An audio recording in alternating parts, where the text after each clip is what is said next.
nós trabalharmos algum tema, um tema específico, e seriam 3 pregações, ou seja, 3 mensagens, onde nós trabalharíamos sobre o amor de Cristo, sobre a ideia de cada um de nós buscarmos o Senhor cada vez mais com a nossa vida, com a nossa família e como igreja, ok? Então, a primeira ideia, o primeiro texto que nós iremos meditar, pode colocar o slide, por favor?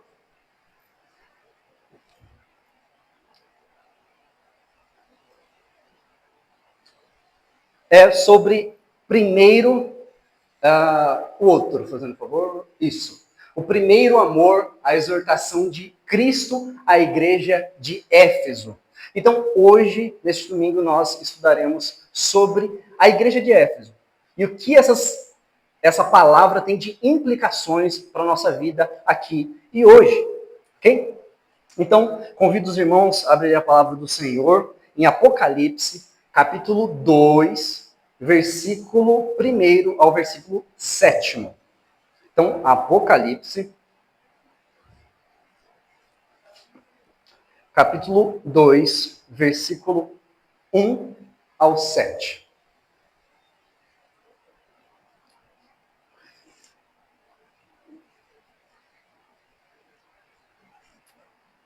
Acompanhe a leitura, Apocalipse 2, versículo 1 ao 7. A palavra do Senhor diz assim a nós: ao anjo da igreja em Éfeso escreve: essas coisas diz aquele que conserva na mão direita as 7 estrelas e que anda no meio dos 7 candeeiros de ouro. Conheço as tuas obras, tanto o teu labor como a tua perseverança, e que não podes suportar homens maus, e que puseste à prova os que a si mesmos se declaram apóstolos e não são, e os achastes mentirosos. E tendes perseverança, e suportastes provas por causa do meu nome, e não te deixastes esmorecer. Tenho, porém, contra ti, que abandonaste o teu primeiro amor. Lembra-te, pois, de onde caíste, arrependa-te e volta à prática das primeiras obras. E, se não, venho a ti e moverei do seu lugar o teu candeeiro, caso não te repreendas.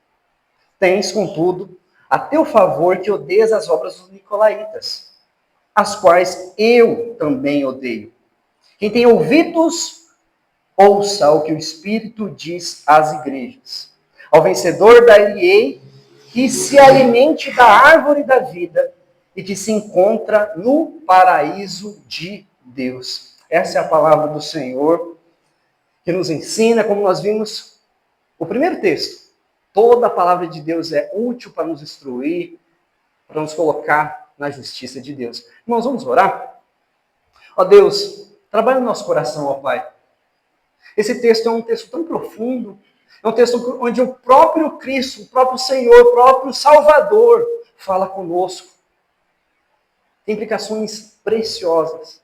Ó Deus, que de fato nós possamos amar o Senhor, viver, não só de aparência, Pai, mas viver em amor toda hora para o Senhor, ó Deus.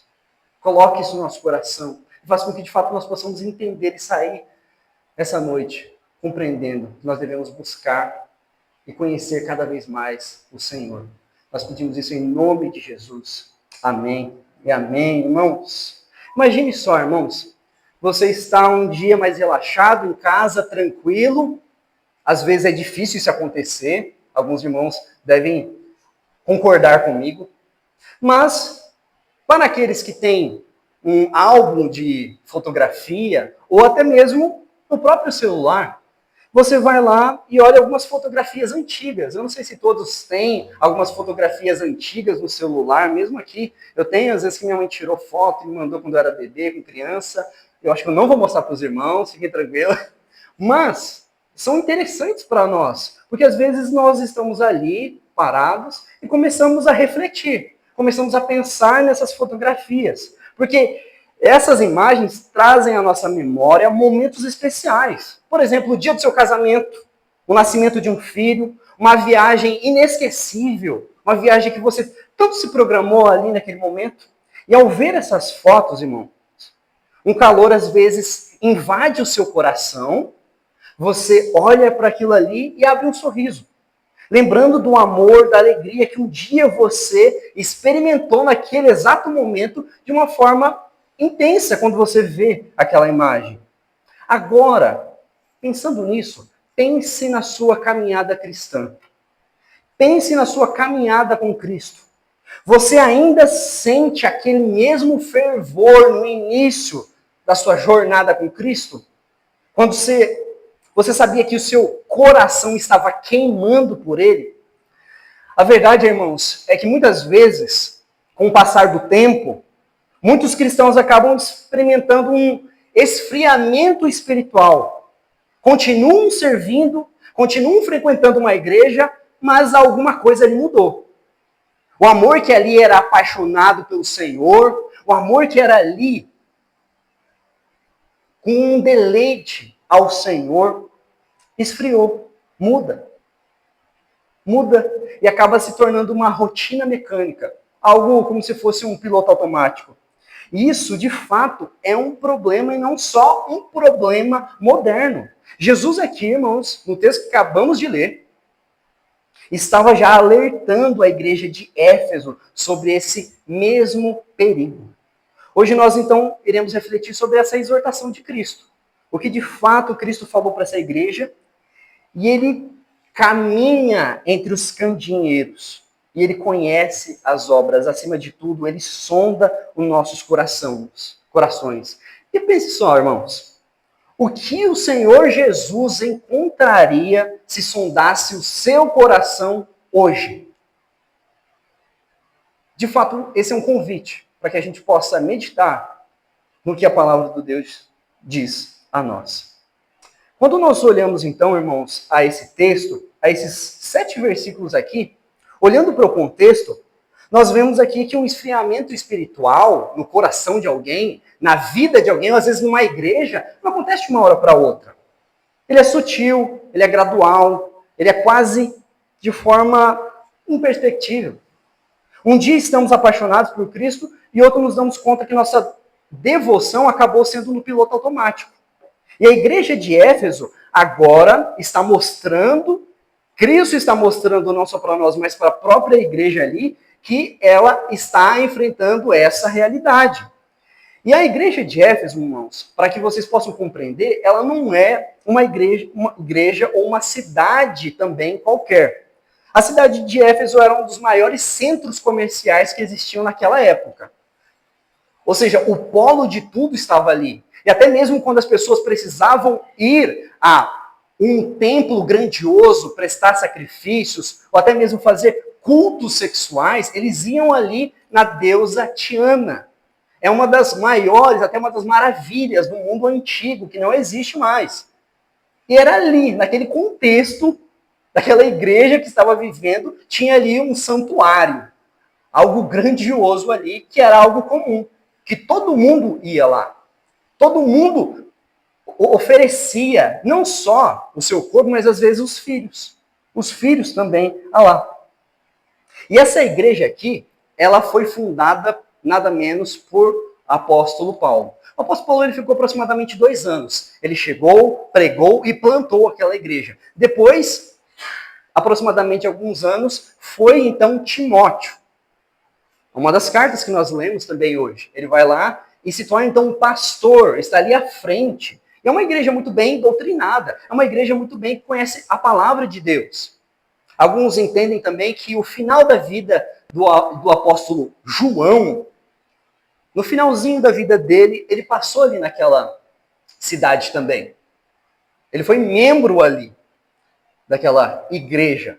Nós podemos até pensar, imaginar agora, que um pouquinho antes, ele pode ter ido, começado a frequentar, ajudado ali, e até mesmo Maria estava ali com ele.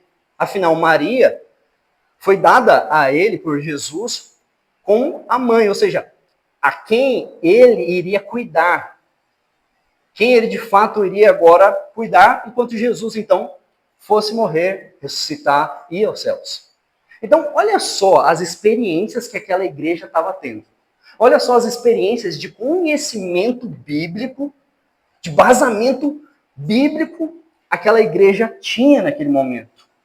E aqui que nós encontramos, porque eles tinham um legado de fé, eles tinham um histórico de fidelidade, mas apesar de todo esse histórico, algo essencial havia se perdido no coração daquela igreja. Algo de essencial havia se perdido no coração daquelas pessoas.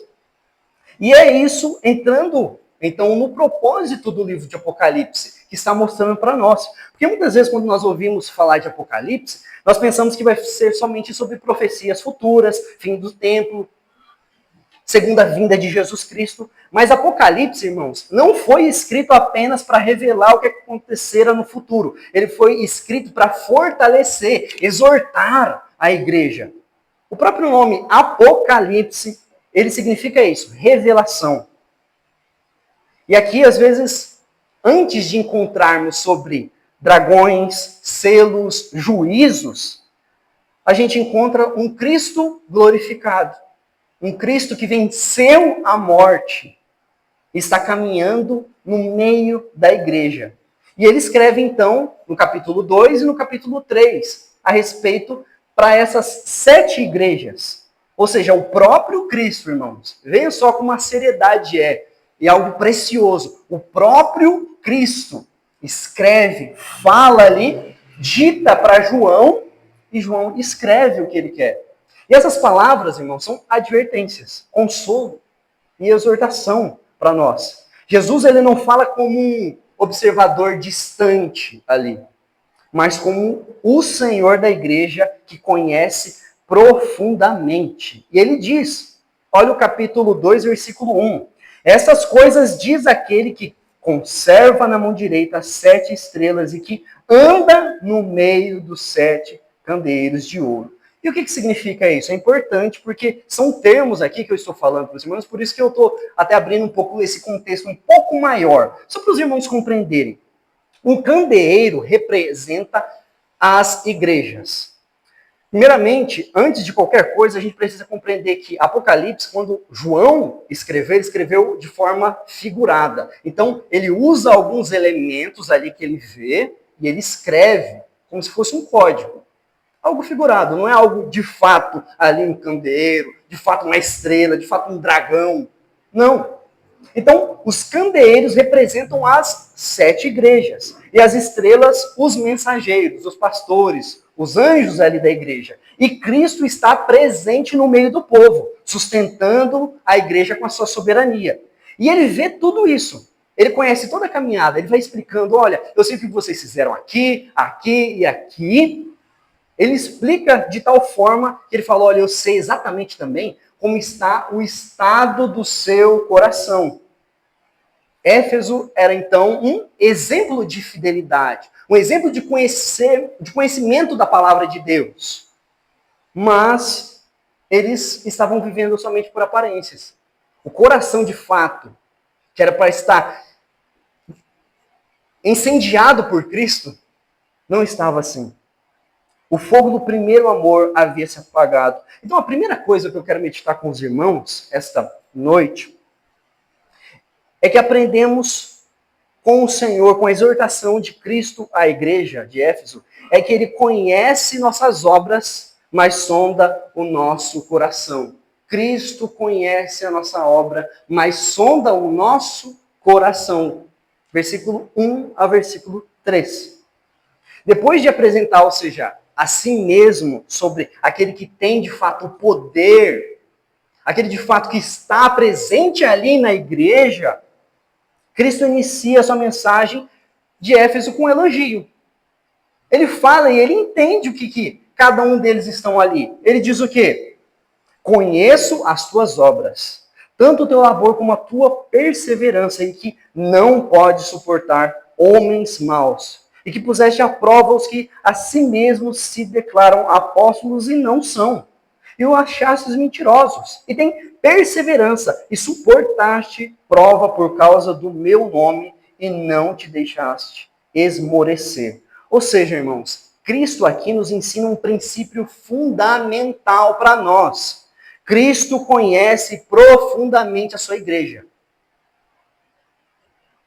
Não vem achando que o Senhor ele está longe diante do seu sofrimento ou diante do seu pecado. Cristo conhece profundamente a sua igreja. E ele vê não apenas o que você está apresentando aqui para todos, de forma externa, mas ele também entende e vê o que se passa dentro de nós. Jesus começa elogiando ele com 3 características que nós vemos aqui no texto. Primeiro, suas obras e labor. Ou seja, era uma igreja que trabalhava, era uma igreja que não ficava quieta. Era uma igreja que, de fato, evangelizava, de fato, cuidava da igreja ali, ornamentava. Sabe, a gente pode pensar em inúmeras atividades que a igreja fazia. É uma igreja que, de fato, às vezes discipulava muitas pessoas, evangelizava muitas pessoas, entregava folhetos, discipulava nas casas, não sei, eles tinham muitas atividades e eles trabalhavam. Eles trabalhavam em Cristo, fala isso. A segunda coisa é a firmeza doutrinária.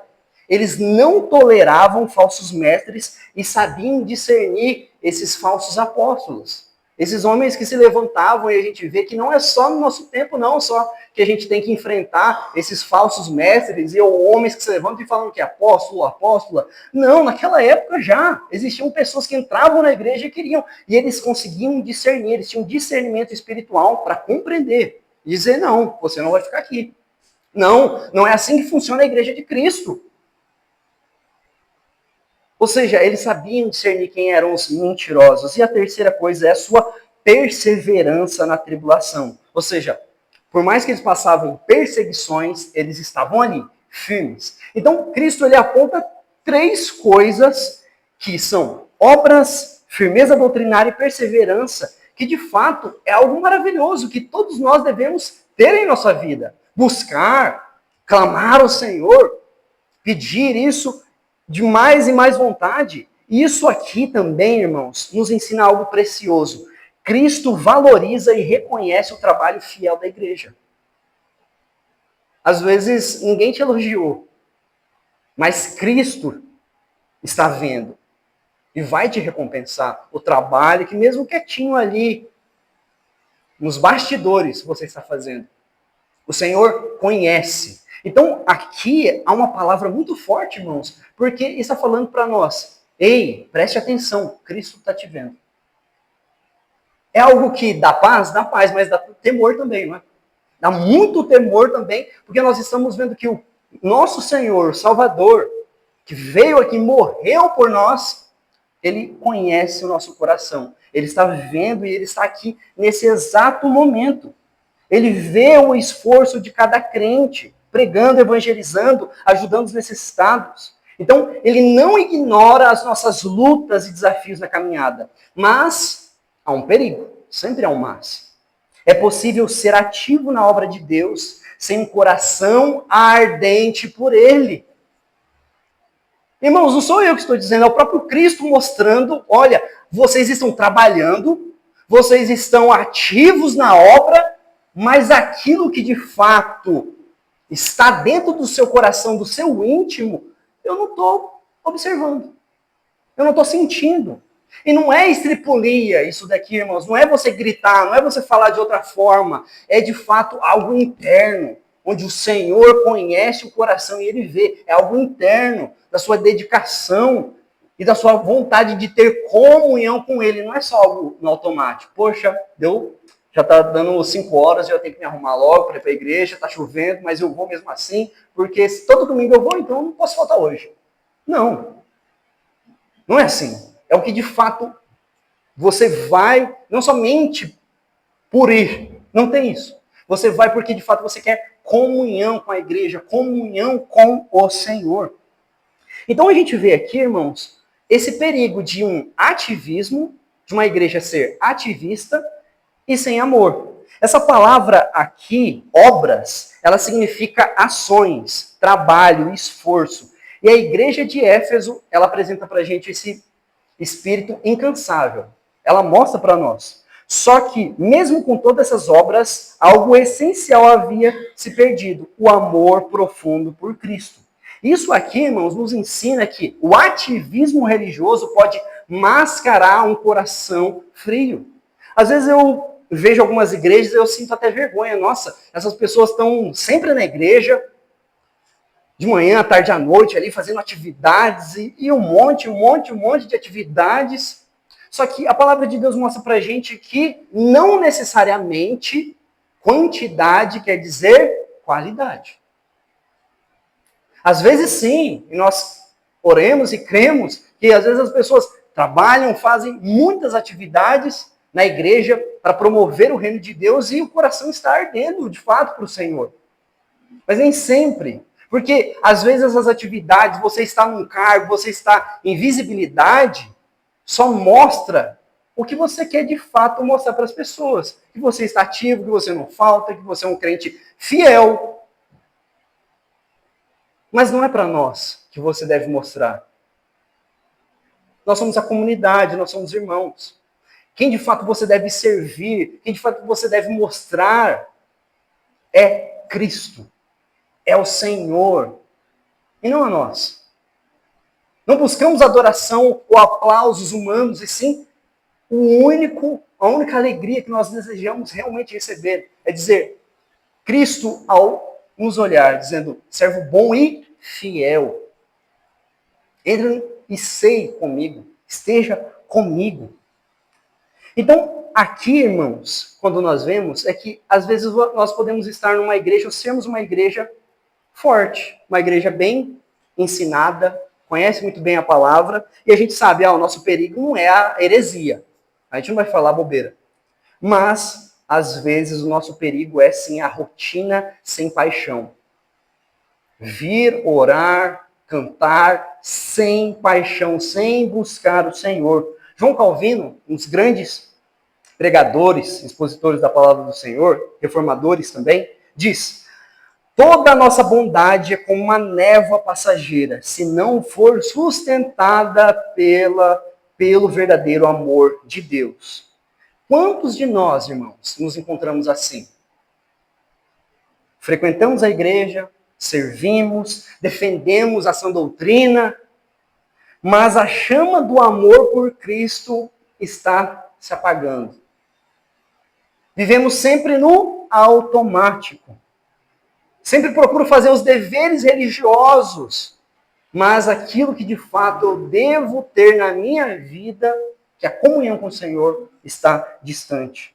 Martinho Lutero é um exemplo muito interessante a respeito disso. Porque Martinho Lutero, ele foi um monge extremamente zeloso. Ele orava por horas, ele de fato jejuava frequentemente, confessava os seus pecados, buscava estar com o Senhor ali, por meio de conhecer a Deus por meio das obras, mas todo esse esforço não deixava ele em paz. Ele não ficava em paz com isso. O seu coração estava sobrecarregado porque ele trabalhava para Deus, mas ele não amava o Deus que de fato ele trabalhava. E foi quando ele olhou e meditou a palavra do Senhor, em Romanos 1,17, dizendo, o justo viverá pela fé. E aí os olhos deles se abriram.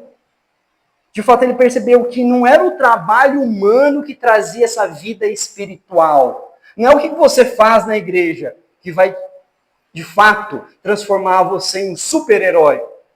Mas sim no amor, na fé que você tem por Cristo Jesus. É isso que vai transformar, é isso que vai mudar a sua vida. Então, irmãos, da mesma forma que podemos estar servindo, sendo fiéis na doutrina, mas se nós não tivermos o amor no Senhor, onde Cristo seja o centro, estamos apenas cumprindo deveres religiosos. Apenas esquenta-banco. Então, Cristo ele elogia, mas ele fala, olha, irmãos, vivam além das aparências. Irmãos, será que estamos apenas servindo o Senhor de forma mecânica? Será que de fato nós não temos mais um coração aquecido pelo Senhor? Precisamos olhar, e há alguns sinais que eu estava pensando a respeito disso, de como saber de fato que o meu coração esfriou. A primeira coisa que eu estava meditando é orar. Oração se torna um dever e não um prazer. Ou seja, eu agora tenho uma preguiça, tenho uma dificuldade de orar com o Senhor. Cuidado! Você pode estar se esfriando com o Senhor. Uma leitura da Bíblia sem o deleite, ou seja, a palavra de Deus não está te impactando mais. Aquilo que você está lendo no seu íntimo. Cuidado! Você pode estar com esfriamento espiritual. Falta de alegria na comunhão. Falta de alegria de estar aqui, de sair de casa, de estar com os irmãos, mesmo no calor, mesmo na chuva. Isso também é um sinal de cuidado, sinal vermelho. E serviço sem paixão. Onde você serve, você faz tudo isso no automático. Porque minha vida é essa, minha rotina é essa. Irmãos, devemos correr dessas coisas. Devemos servir, devemos ajudar as outras pessoas, sim. Mas com paixão, buscando o Senhor. Se de fato você identificar alguma coisinha aqui e falar, poxa, há um desses passos aqui sobre oração, leitura da palavra, comunhão, busca, serviço, estou de lado, então você precisa urgentemente voltar ao primeiro amor. Não só você, mas nós precisamos constantemente estarmos alertas disso. Por isso, a segunda coisa, irmãos, que nós aprendemos aqui é o perigo de perder o primeiro amor. Versículo 4 e versículo 5. Nós vimos, o Senhor, ele vê cada um de nós, vê suas obras, mas ele vê o seu coração. Então, como você tem se relacionado com o Senhor? E agora aqui é o perigo de perder o primeiro amor. Depois de elogiar, irmãos, a palavra de Deus nos mostra que Cristo, ele repreende, faz uma repreensão solene, algo forte mesmo, diante deles. Versículo 4 e versículo 5. Acompanhe. Tenho, porém, contra ti que abandonaste o teu primeiro amor. Lembra-te, pois, de onde caíste. Arrependa-te e volta à prática das primeiras obras. E, se não, venho a ti e moverei do seu lugar o teu candeeiro, caso não te arrependas. Essas palavras de Cristo são um alerta sério e urgente para cada um de nós, irmãos. A igreja de Éfeso não havia só abandonado essa fé, mas havia abandonado esse amor profundo pelo Senhor. E esse perigo aqui é real para cada um de nós, irmãos. Qualquer crente, qualquer igreja, continuar na verdade, continuar proclamando a verdade, mas vivendo sem fervor, vivendo sem aquele amor de fato por Cristo. E olhando a isso, você pode se perguntar o que significa o primeiro amor? O que isso significa? Essa expressão, primeiro amor, não significa apenas um amor inicial, aquela paixão, não é isso. Mas um amor prioritário, intenso, central. E aqui a palavra que João escreve e que Jesus soleta para ele em grego, é uma palavra muito conhecida por nós. Ágape. Ágape. Aqui se refere a esse amor de Deus por nós. Mas esse amor de Deus significa o quê? Um amor profundo, sacrificial, centrado nele, em Deus. E o que Jesus então está dizendo para a igreja de Éfeso? Que eles não amavam mais a Cristo como eles amavam antes.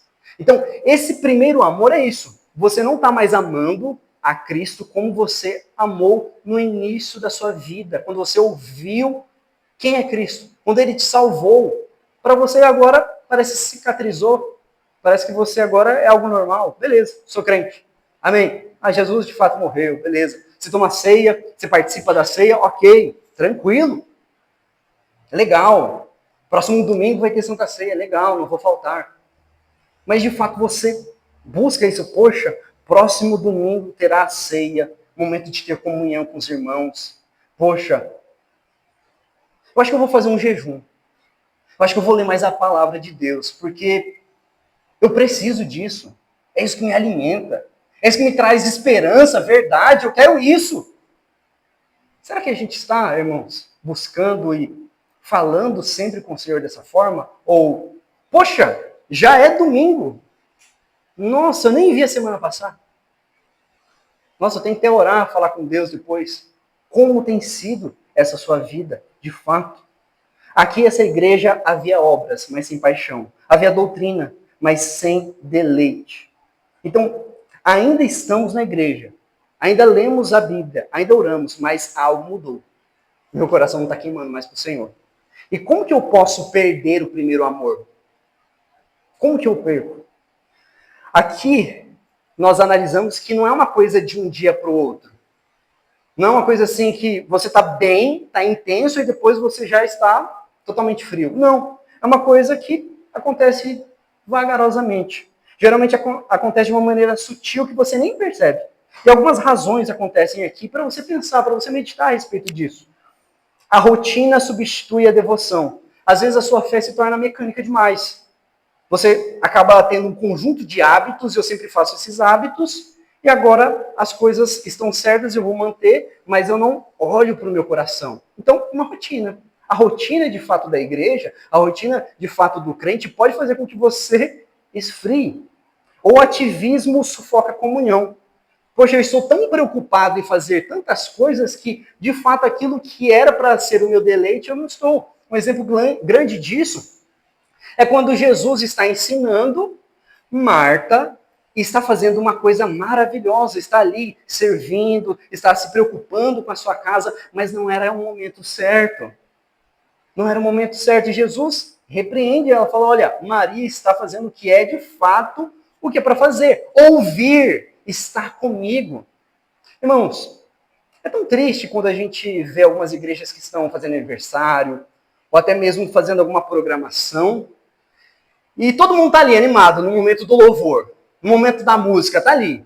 Mas daí vai para a palavra, vai para o momento de meditação, as pessoas se levantam e vão se organizar. Poxa, vamos organizar ali o salgadinho? Vamos ali organizar, ver se as pessoas estão ali. Começam a sair, fazendo uma coisa que de fato é boa, porque eu estou procurando organização. Eu estou procurando fazer o que é certo. É algo bom, mas não no momento certo.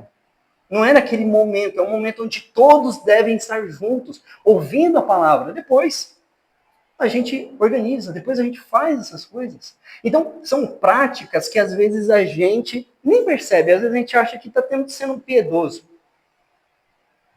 Mas, de fato, eu estou dando esse valor porque todas as nossas ações, elas demonstram alguma coisa, de fato, para nós e para o Senhor. Então, eu estou tirando uma prioridade e colocando em outra, que não era para ser. Porque a nossa prioridade deve ser o Senhor.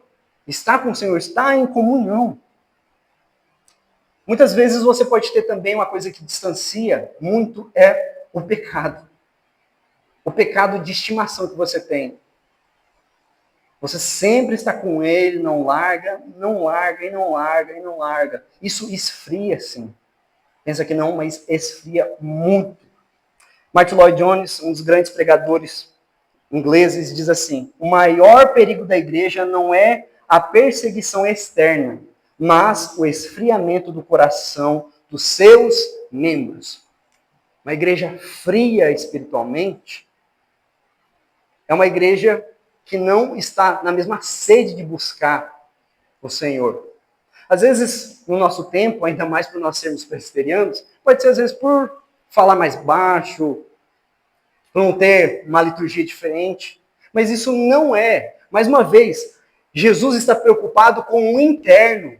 Aquilo que é externo é belo para o homem ver. Mas, de fato, o Senhor está preocupado com o coração. Às vezes você pode estar quietinho. Você ficou o tempo todo, nem levantou, nem bateu palma, mas estava ali com o coração contrito. Você está adorando o Senhor. Você está ali de fato, buscando e procurando manter aquela chama acesa na comunhão e na busca com o Senhor. E muitas igrejas, irmãos, perdem isso. Muitos ministérios. Eu lembro que certa vez, não sei se foi 2019 ou 2020, surgiu um movimento que assim, falou que agora pronto, agora Jesus ia voltar. Um movimento chamado Descente. Não sei se todos já ouviram falar desse movimento, Descente. É um movimento que eles alugaram até um estádio e os jovens foram para lá e aí os jovens estão clamando ao Senhor, é avivamento para lá, avivamento para cá, e tinha muita pregação, e tinha muito louvor, e tinha muita coisa. E as pessoas assim, Brasil pronto, agora o Brasil parou, o Brasil é o lugar do avivamento espiritual. Acabou o Descente. Cadê os jovens? Cadê esses jovens que de fato iam parar o Brasil com avivamento espiritual. Já estamos em 2025. Nem sei mais se tem esse decente, se estão fazendo mais coisas. Então, às vezes, essas coisas a gente procura fazer coisas externas, coisas de grandiosas, que até começa com um bom intuito de proclamar, de falar. Só que a gente tem que olhar o nosso coração. Se de fato nós estamos com o Senhor. Porque é algo constante, irmãos. Buscar a fé no Senhor, viver neste mundo, não é fácil. Por isso que o Senhor fala para nós, estejam comigo, busquem a mim. Senão você não vai suportar mesmo. Esteja comigo, busque, procure manter. E é na igreja, em comunhão, que nós temos, então, como se fosse essa lenha na fogueira, sabe? Onde nós podemos perceber assim, poxa, eu estou sofrendo, mas eu tenho um irmão ali que eu posso contar com ele.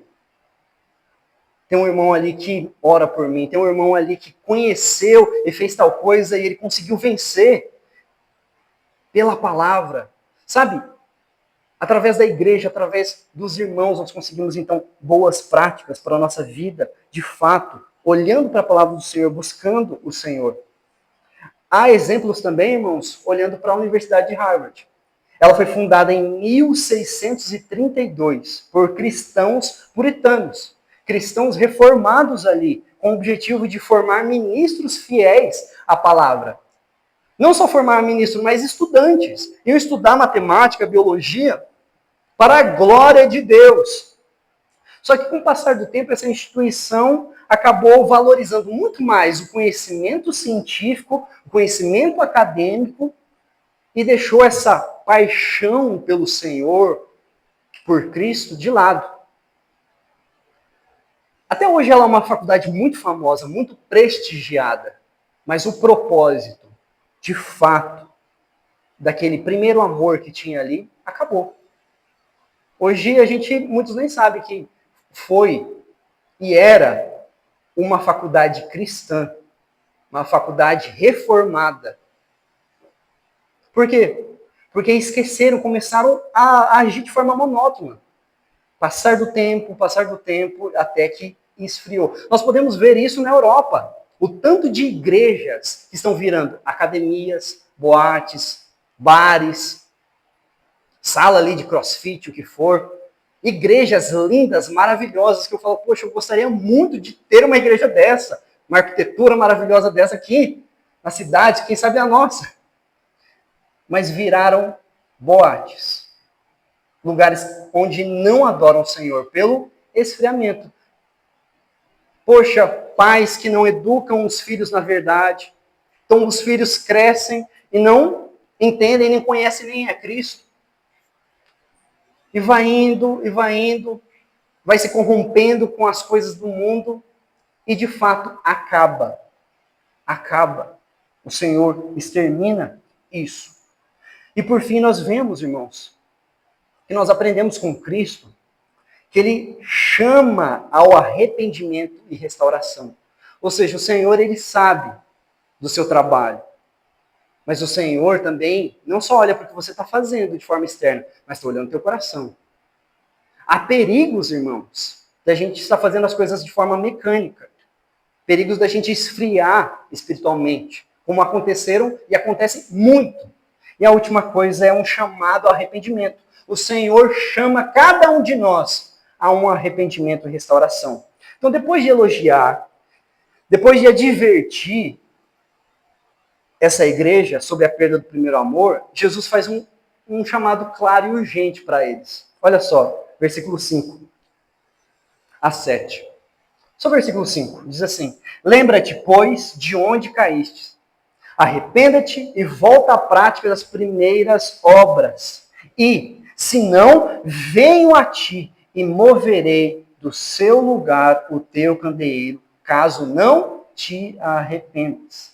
Esse trecho, irmãos, ensina 3 passos fundamentais para restaurarmos o nosso primeiro amor e uma promessa preciosa também para os que perseveram. A primeira coisa desses passos essenciais, a primeira coisa é lembrar.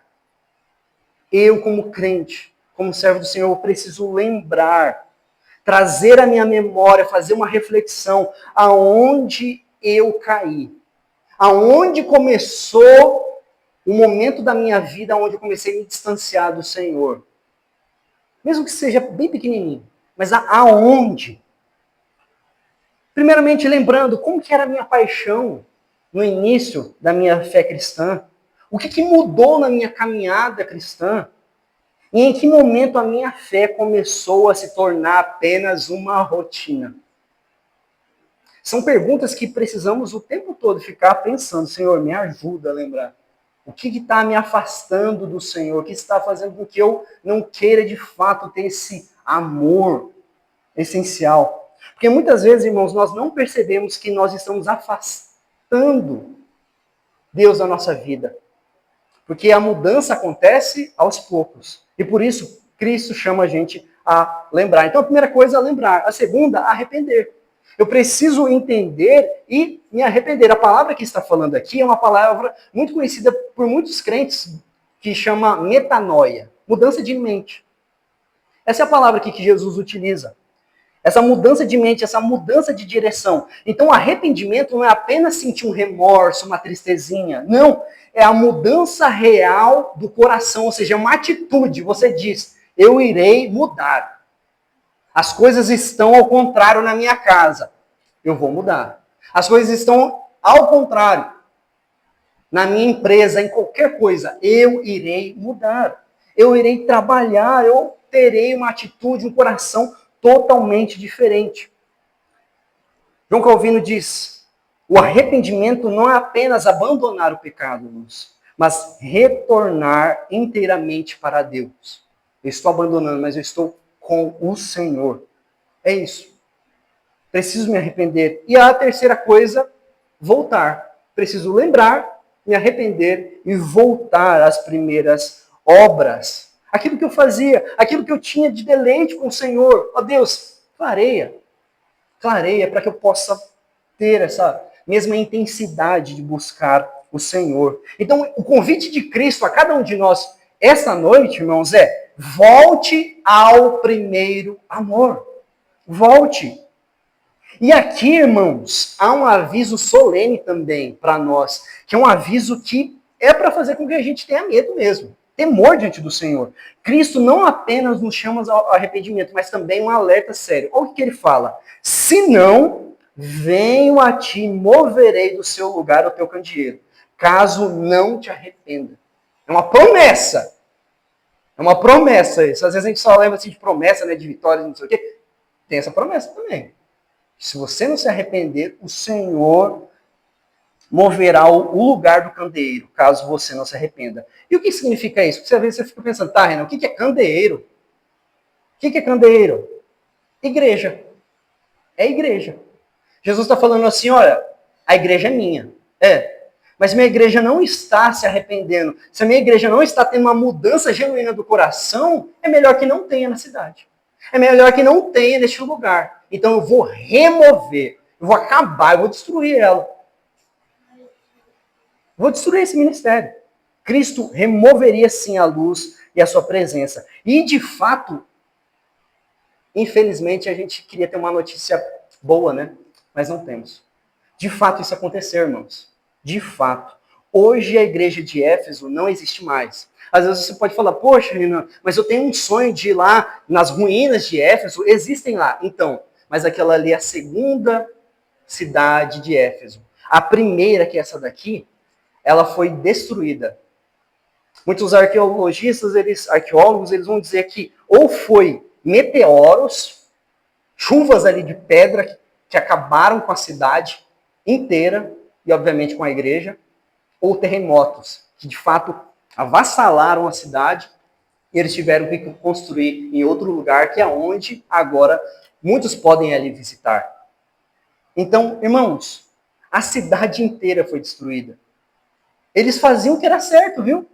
Eles tinham doutrina bonitinha, cantavam bonitinho, ensaiavam. Mas aquilo, de fato, que o Senhor queria do coração deles, para eles se arrependerem, buscarem, eles não estavam fazendo.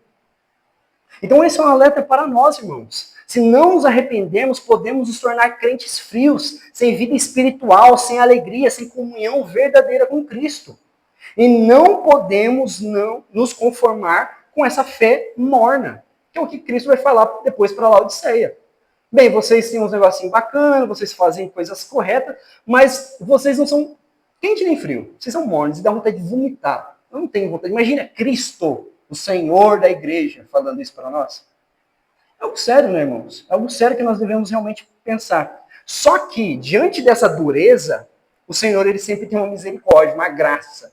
Porque tem uma promessa para os vencedores. Dizendo no versículo 7, ao vencedor dar-lhe-ei que se alimente da árvore da vida que se encontra no paraíso de Deus. Essa árvore da vida aqui está fazendo referência a Gênesis 2:9 mesmo, Jardim do Éden. Mas depois do pecado de Adão e Eva, o homem foi impedido de comer.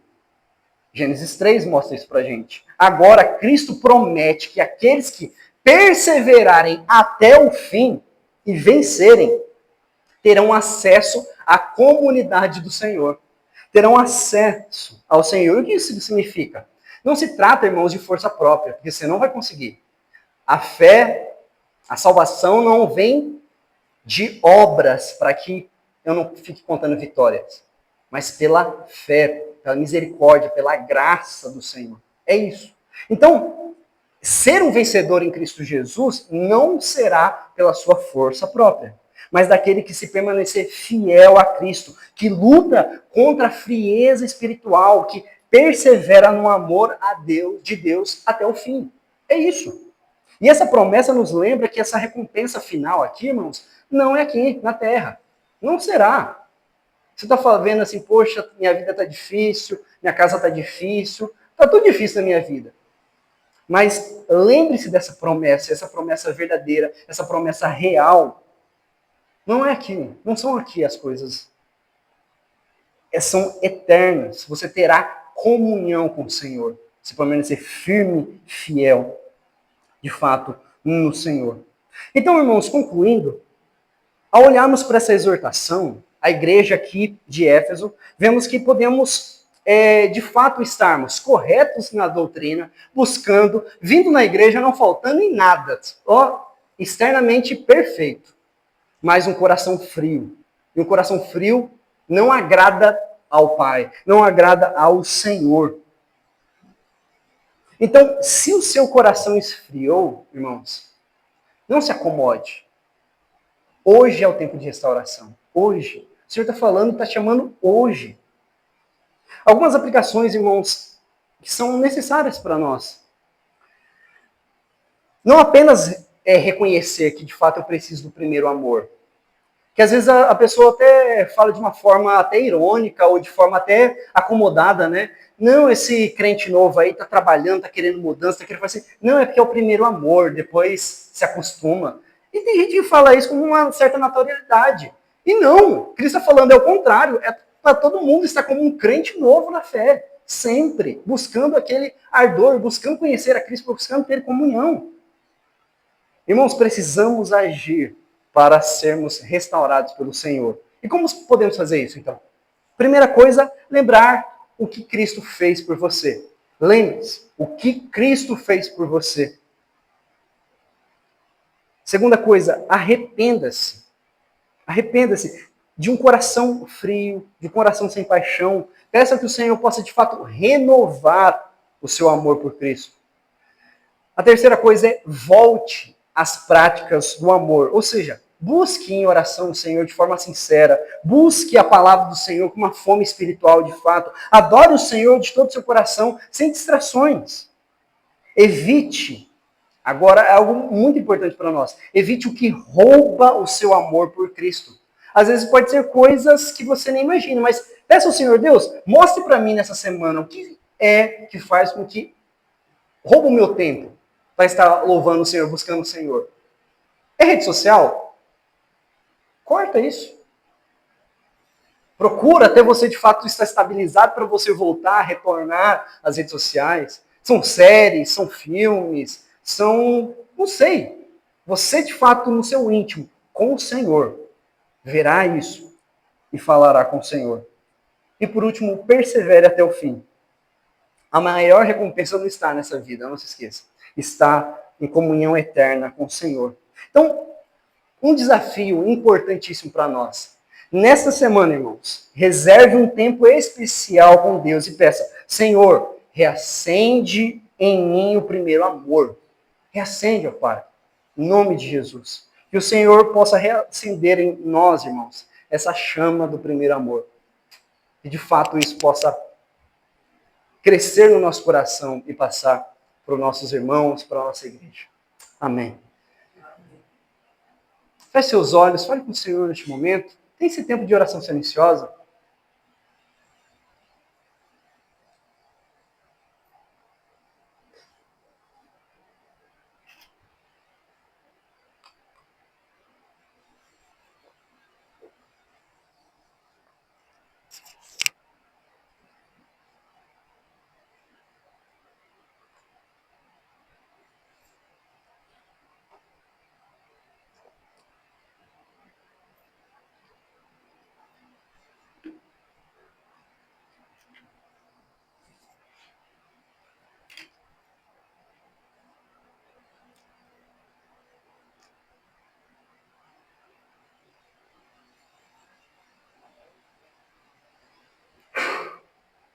Senhor nosso Deus, tem misericórdia da nossa vida, ó Pai. Ó Deus, eu não conheço o que se passa de fato no coração de cada irmão aqui, de cada pessoa que está aqui, ó Deus, onde veio para ouvir a sua palavra, onde veio para louvar a Ti, ó Pai. Mas, Senhor, tem misericórdia de nós. Ó Pai, nós sabemos que nós somos fracos, nós necessitamos, ó Pai, do Senhor. Precisamos ser fortalecidos pelo Senhor, ó Pai. Ó Deus, relembre no nosso coração, na nossa mente, ó Pai, o começo da nossa caminhada cristã, essa chama maravilhosa, ó Pai, que vem do Senhor, de buscar, de engrandecer o seu nome, de ter comunhão, ó Pai, não somente com o Senhor, mas com o próximo, com os irmãos. Ó Deus, trabalhe o nosso coração. Nós necessitamos, ó Pai, nós precisamos de Ti. Tem misericórdia. E de fato nós possamos, a partir de hoje, ó Deus, lembrar que sempre precisamos ter um relacionamento íntimo com o Senhor, independentemente do que está acontecendo na nossa vida, porque nós sabemos que temos muito o que agradecer. São tantas e tantas bênçãos que recebemos do Senhor, ó Pai. Tem misericórdia, nós pedimos isso em nome de Jesus. Amém. E amém.